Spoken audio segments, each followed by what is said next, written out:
దేశ రాజధాని న్యూఢిల్లీ పర్యటనలో ఉన్న ఏపీ సీఎం చంద్రబాబు ఈ సాయంత్రం ప్రధానమంత్రి నరేంద్ర మోదీతో భేటీ కాబోతున్నారు. ఇది కీలక సమావేశంగా భావిస్తున్నారు. ఇటీవల కేంద్ర బడ్జెట్లో ఏపీకి ప్రాధాన్యం ఇచ్చారు. భారీగా నిధులు కేటాయించారు. ఈ పర్యటనలో పలువురు కేంద్ర మంత్రులతోనూ సీఎం చంద్రబాబు భేటీ అవుతారు. ఆర్థిక మంత్రి నిర్మలా సీతారామన్, హోంమంత్రి అమిత్ షా, విదేశాంగ మంత్రి జయశంకర్తోనూ సమావేశం కానున్నారు చంద్రబాబు.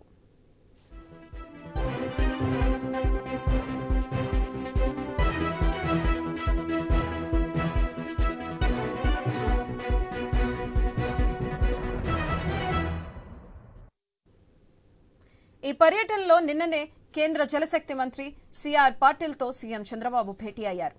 పోలవరం ప్రాజెక్టుపై ప్రధానంగా చర్చించారు. డయాఫ్రమ్ వాల్ నిర్మాణం పాత కాంట్రాక్ట్ సంస్థ మేఘాకే అప్పగించాలని కేంద్ర రాష్ట్ర ప్రభుత్వాలు ప్రాథమికంగా అభిప్రాయానికి వచ్చాయి. పనిచేస్తున్న కాంట్రాక్ట్ సంస్థకే అప్పగించడం మంచిదన్న చర్చ సాగింది.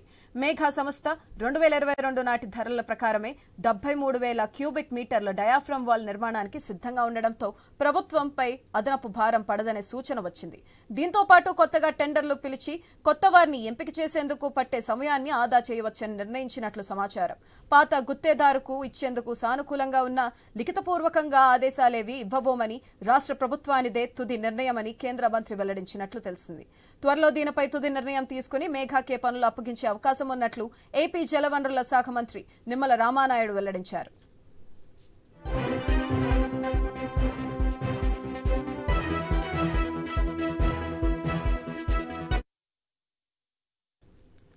డయాఫ్రమ్ వాల్ దెబ్బతిన్నప్పుడు 2022లో మరమ్మతుల కోసం టెండర్లు పిలిచినప్పుడు 29,000 చదరపు మీటర్ల వాల్ పనులను 390 కోట్లకు చేయడానికి పాత కాంట్రాక్ట్ సంస్థ సంసిద్ధత వ్యక్తం చేసింది. ఇప్పుడు కొత్త డయాఫ్రమ్ వాల్ 73,000 క్యూబిక్ మీటర్లు పనిచేయాలి. ఇప్పుడు 2022 నాటి ధరలతో అదే ఏజెన్సీతో కొనసాగిస్తే వాల్ నిర్మాణం ఆలస్యం కాకుండా పోలవరం ప్రాజెక్టు త్వరగా పూర్తవుతుందని అధికారులంతా అభిప్రాయపడ్డారు. ఇంతకుముందు ఏజెన్సీని మార్చడం వల్ల 10 ఏళ్లు ఆలస్యమైంది. చరిత్రలో జరిగిన తప్పులను పునరావృతం చేయకుండా ప్రభుత్వంపై అదనపు భారం పడకూడదన్న ఉద్దేశంతో పాత ఏజెన్సీతోనే పనులు కొనసాగించాలని అభిప్రాయం సమావేశంలో వ్యక్తమైంది. అప్పటి ప్రభుత్వం ఎగువ కాఫర్ డ్యాం నిర్మాణం పూర్తి చేయలేదని, ఫలితంగా గ్యాపుల్లో 2020 ఆగస్టులో వచ్చిన 23 లక్షల క్యూసెక్ల వరద నీరు సుడులు వెళ్లిందని ప్రభుత్వ వర్గాలు చెబుతున్నాయి. ఇసుక 50 నుంచి 60 అడుగుల లోతు కోసుకుపోయి డయాఫ్రమ్ వాల్ దెబ్బతిన్నట్లు హైదరాబాద్ ఐఐటీ చెప్పింది. పాత ఏజెన్సీని కొనసాగిస్తే 2019 మే నాటికి 70 నుంచి 80% పూర్తయిన కాఫర్ డ్యాం జూన్ జూలై నాటికి 100% పూర్తయ్యేదని, ఆ పని చేయకపోవడంతో డయాఫ్రమ్ వాల్ దెబ్బతిందనే వాదన ఉంది. ప్రస్తుతం కొత్త డయాఫ్రమ్ వాల్ నిర్మాణం చేపట్టాలంటే ఆ పని 73,000 క్యూబిక్ మీటర్లకు పెరుగుతుందని అంచనా వేశారు. ఆ మేరకు పని విలువ కూడా దాదాపు 1,000 కోట్లకు పెరుగుతుంది.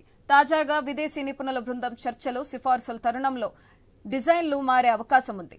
రాష్ట్ర కేబినెట్ తీర్మానం పూర్తయిన తర్వాత ఒప్పందం కుదుర్చుకునే సమయంలో డయాఫ్రమ్ వాల్ నిర్మాణంలో గోదావరి గర్భంలో 100 మీటర్ల లోతు నుంచి ఈ పని చేసిన అనుభవం ఉన్న వారితో ఒప్పందం కుదుర్చుకుని ఆ పని చేపట్టాలని మేఘా సంస్థకు జలవనరుల శాఖ షరతు పెట్టబోనున్నట్లు ఉన్నతాధికారుల ద్వారా తెలుస్తుంది.